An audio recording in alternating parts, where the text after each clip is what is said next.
प्यारे साथियों, मैं आकाश कुमार द्विवेदी और स्वागत करता हूं आपके अपने YouTube चैनल यूनिक क्लासेस पे। जैसा कि हमने अभी आर्गुमेंट तक की बात कर दी थी, मुख्य कोणांक क्या होता है, कोणांक क्या होता है, ये आपको पता हो गया था। ठीक है, अब आज से मतलब 5th लेक्चर अब हो चुका है। हम लोगों ने बहुत सारी जानकारियां जुटा ली हैं कि जिससे कि हम अपनी ट्रिक्स की दुनिया को शुरू कर पाए। ठीक, तो शुरू करते हैं। पहला काम, पहले तो समझते हैं कि एक चीज़ है, एक बात है कि कॉम्प्लेक्स नंबर के फॉर्म कौन कौन से होते हैं। कॉम्प्लेक्स नंबर के फॉर्म कौन कौन से होते हैं। कॉम्प्लेक्स नंबर के जो भी फॉर्म होते हैं हम उसको पहले समराइज कर लेते हैं। जैसे कॉम्प्लेक्स नंबर का फॉर्म पहला होता है कार्तीय रूप।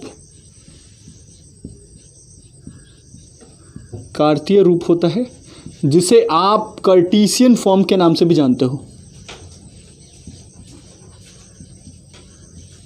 कार्टेशियन फॉर्म के नाम से भी जानते हो। दूसरा होता है ध्रुवीय रूप।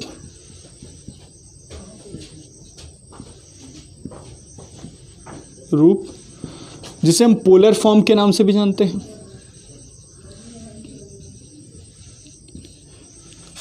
तीसरा होता है आयलर रूप।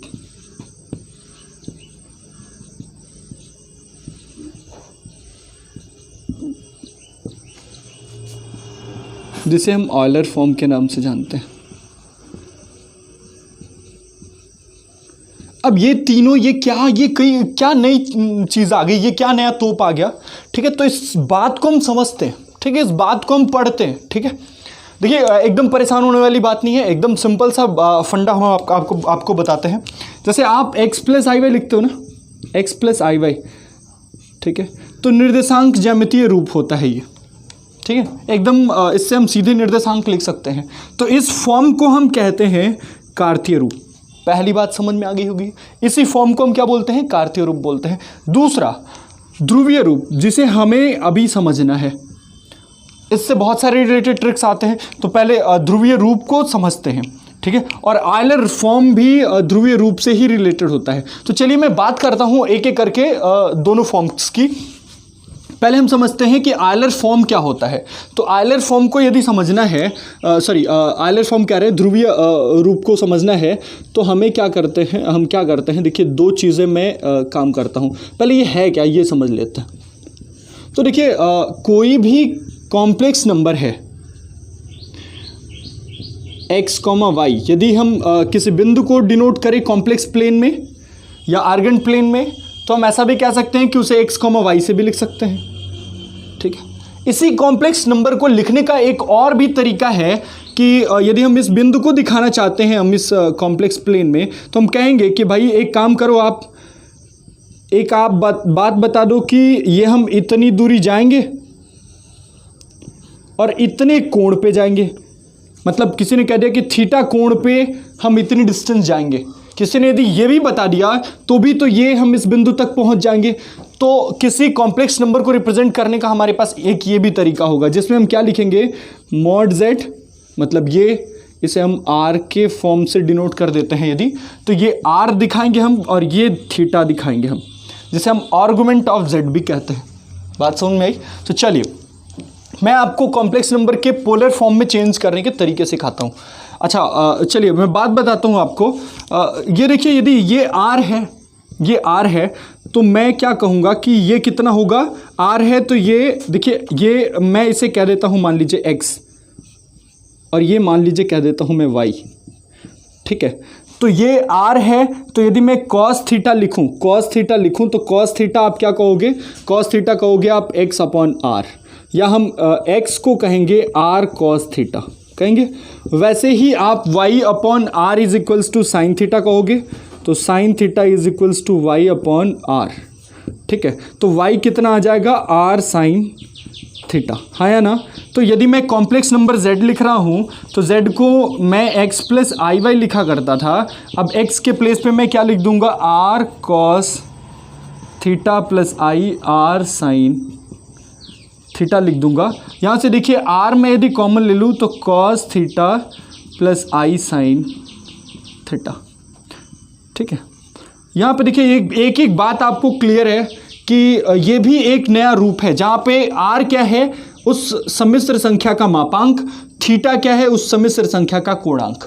ठीक है, एकदम बेसिक फंडा है, आपको अच्छे से समझ में आना चाहिए। ठीक है, अब जरा ध्यान से देखिए, आयलर साहब के दिमाग में कुड़बुड़ी आ गई।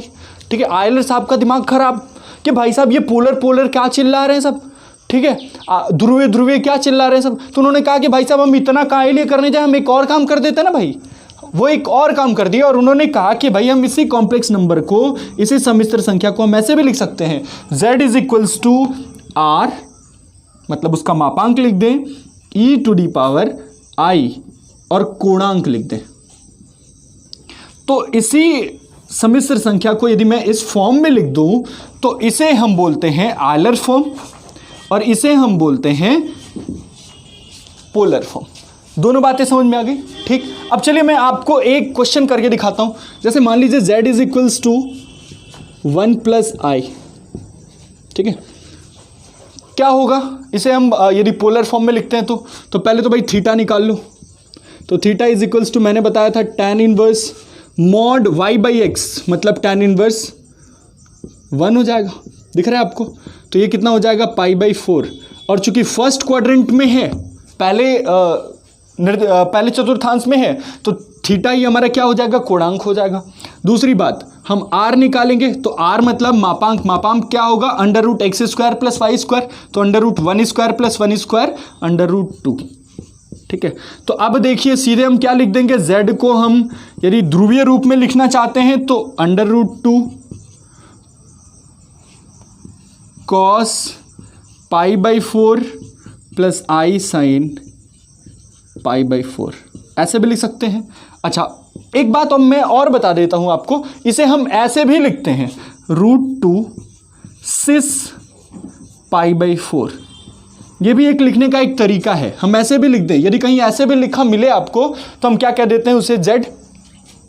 ऐसे भी लिख सकते हो आप पोलर फॉर्म को। ठीक है, अच्छा सेकंड में बात कर लेते हैं z को ऐसे, यदि आयलर फॉर्म में लिखना हो तो √2r e to the power i pi by 4। ये बात आपको अच्छे से समझ में आना चाहिए। ठीक है, तो ये हुआ आयलर फॉर्म और ये हुआ पोलर फॉर्म। ठीक है, दोनों बातें उम्मीद है आपको समझ में आ गई होगी।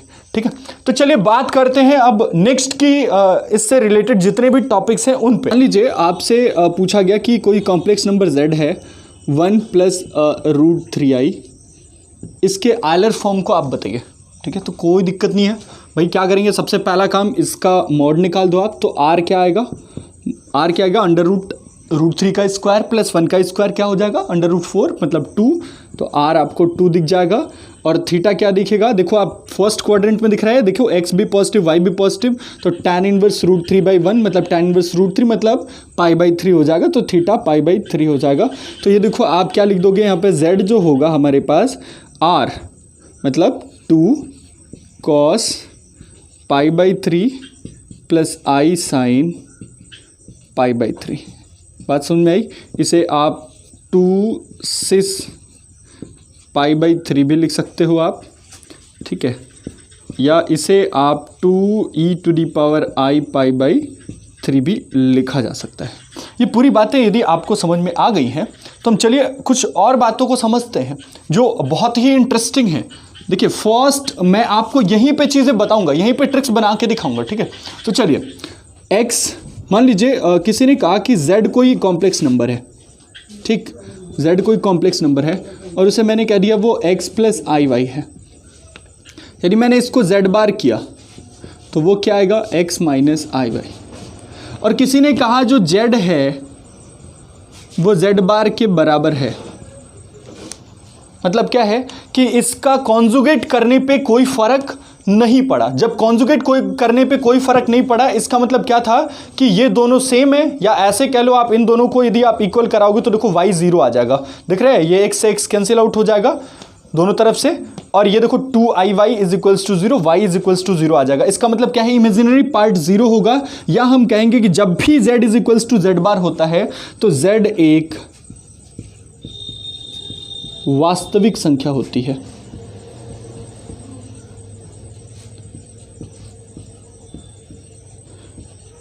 बात सुन रही, ये बात आपको याद रखनी है। तो जैसे मैंने कह दिया कि z is equals to 1 plus i whole to the power 10 plus 1 minus i whole to the power 10।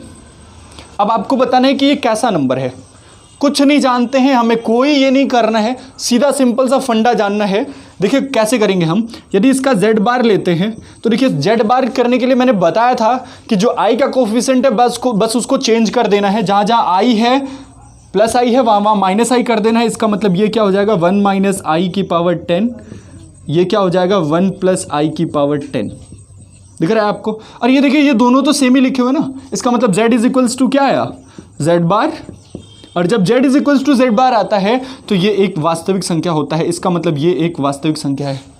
बात समझ में आ रही है। यदि किसी ने कहा कि यदि ये a प्लस आई बी के बराबर है तो आप b की वैल्यू बताओ, तो b की वैल्यू आप क्या बता दोगे 0, क्योंकि भाई ये एक वास्तविक संख्या है, परिशुद्ध वास्तविक संख्या है। बात समझ में आई, हाँ या ना। अब चलिए कुछ बात थ्योरम की बात कर लेते हैं आज, ठीक है। और ये बहुत इंटरेस्टिंग है जिसका हम यूज़ बहुत वैरायटी में करेंगे, ठीक है। तो डिमाइबस थ्योरम भी आपको यहीं पे हम बता देते हैं। जैसे देखिए ये पोलर फॉर्म से रिलेटेड होता है पहली तो, ठीक है। किसी ने कहा कि cos theta plus i sine theta यदि इस फॉर्म में लिखा है, ध्यान रहे यहाँ पे कॉस है उसी एंगल का, साइन है उसी एंगल का, यदि मैं इसका पावर n कर दूं, ठीक है, यदि इंटीग्रल पावर है या जैसी भी पावर है तो हम क्या कहेंगे, ध्यान से देखिए, कॉस ऑफ ये जो पावर n है वो थीटा के साथ कनेक्ट हो जाएगी, मतलब ये n theta plus i sine of n theta. इसका देखो आप वैराइटीज ऑफ एप्लीकेशंस होते हैं, हम फुल कोर्स लेके आएंगे आपके लिए, तो वहाँ पे बात करेंगे पूरी चीज़ों के बारे में, डिटेल में बात करेंगे। अभी केवल सिंपली हम मीनिंग्स बताते चले जा रहे हैं जिसको हम फाइनली बाद में यूज़ कर पाए। अभी छठे लेक्चर में पूरे ये हैं तो उसको आप देखेंगे। जैसे हम इसको जब भी लिखना होगा तो हम ये लिखेंगे, ठीक है, कोई दिक्कत। अब चलिए बात कर लेते हैं, हम अपने काम पे आते हैं। जैसे मान लीजिए कि हमें √3 plus i whole to the power 10 को इस फॉर्म में लिखना है, तो सबसे कोई कॉम्प्लेक्स नंबर z है, हमें इस फॉर्म में लिखना है, तो सबसे पहली बात वो आप ध्यान रखोगे क्या आएगा भाई, कुछ नहीं करना है, r इसका मॉड निकालना है। तो मॉड कितना आएगा, इसका मॉड आएगा 2, दिख रहा है आपको, मॉड आएगा 2। तो मॉड की पावर में हम क्या कर देंगे, मॉड कहें या मापांक कहें, मापांक की पावर में जो ये घात है वो लिख दो आप, तो 2 to the power 10 in bracket cos 10, ये जो लिखा हुआ है 10 वो इनटू इसका मापांक। तो इसका मापांक तो आपको दिख रहा है ये फर्स्ट क्वाड्रेंट में है, तो tan इनवर्स 1/√3, tan इनवर्स 1/√3 कितना होता है π/6, तो ये हो जाएगा cos 10 π/6 plus i sign 10 into π/6। ये देखिए ये आपका पोलर फॉर्म हो गया, सबसे आसान सा तरीका है, ठीक है। क्या करेंगे, सबसे पहला काम मॉड निकालेंगे, उसकी पावर यही लगा देंगे, कॉस ऑफ ये इंटू मापांक प्लस आई साइन 10 और मापांक। चलिए कुछ बात और कर लेते हैं आपसे। z is equals to √1 minus √3i whole to the power 10 लिखा हुआ है, plus 1 plus √3i whole to the power 10 लिखा हुआ है। और मैंने आपसे पूछ दिया कि फाइंड दी, यदि मैं इसको हम लिख रहे हैं a प्लस आई बी, तो आप मुझे सबसे पहले a और b की वैल्यू बताना है, पहली बात। तो अभी मैंने बताया आपसे कि कोई भी समिश्र संख्या यदि z है वो x plus i y whole to the power 10 plus x minus i y whole to the power x plus i y whole to the power n कर लेते हैं, x minus i y whole to the power n कर लेते हैं, यदि दोनों की power n है और ऐसा है तो देखो z बार भी करोगे आप तो वही आएगा। इसका मतलब क्या है, ये पक्का वास्तविक संख्या होगी, इसका मतलब इसका इमेजिनरी पार्ट पक्का 0 होगा, ध्यान रखना है। इसका मतलब ये भी देखो आप वैसा ही है, तो इसका मतलब इसका इमेजिनरी पार्ट मतलब ये b वाला 0 होगा। तो देखिए ऑप्शंस में आपको फटाक से दिख जाएगा b हमेशा 0 होगा। सेकंड बात कर लेते हैं, a की वैल्यू निकालना है, तो a की वैल्यू निकालने के लिए देखिए आप सबसे आराम से एक बात कर सकते हो, इसे हम क्या लिखेंगे 2 टू दी पावर 10, ये दिख रहा है, इसका मापांक 2 आएगा, 2 टू दी पावर 10 हो गया, कॉस ऑफ कॉस ऑफ, देखो अब ये कितना दिख जाएगा आपको, कॉस ऑफ 10 ये पावर इनटू tan इनवर्स √3/1 मतलब π/3, और π/3 और चूंकि ये कौन से क्वाड्रेंट में है, फोर्थ क्वाड्रेंट में है, इसका मतलब माइनस π/3 माइनस थीटा हो जाएगा आर्गुमेंट, तो minus π/3 plus I sine 10 into minus π/3। ये बात समझ में आई? तो मैंने तो इसको लिख दिया, प्लस ये वाला आएगा, देखो ये फर्स्ट क्वाड्रेंट में है तो ये आपको कोई दिक्कत ही नहीं करेगा, 2⁻10 वही चीज़ है, cos of 10 into π/3 plus I sine of 10 into π/3। ये आपको दिख रहा है? ज़रा ध्यान से देखिए, ये minus sine of minus theta is equals to क्या होता है, माइनस साइन थीटा। देखो ये माइनस और ये प्लस, ये दोनों कैंसिल आउट हो जाएंगे। ये वाले देखो 2⁻10 साइन 10 π/3, यहाँ पे क्या आएगा माइनस 2⁻10 साइन 10 π/3, और दोनों I के साथ है, तो ये दोनों तो कट के जीरो हो जाएंगे। अब क्या बचेगा, ये वाला बच जाएगा, देखो आप 2⁻10 cos 10 π/3, 2⁻10 cos 10 π/3, cos में नेगेटिव का कोई फर्क पड़ता नहीं है ये एंगल का, तो ये क्या हो जाएगा 2 इंटू 2⁻10 cos 10 π/3। ये बात आपको समझ में आना चाहिए। देखो अब माइनस है, उससे कोई फर्क नहीं पड़ेगा क्योंकि cos तो उसे निकल जाता है, ठीक है। अच्छा चलते हैं बात करते हैं, 2⁻11 इंटू cos 10 π/3 की वैल्यू कितनी होती है, तो आप इसे सीधी भाषा में लिख सकते हो, क्या हम ऐसे लिख सकते हैं, cos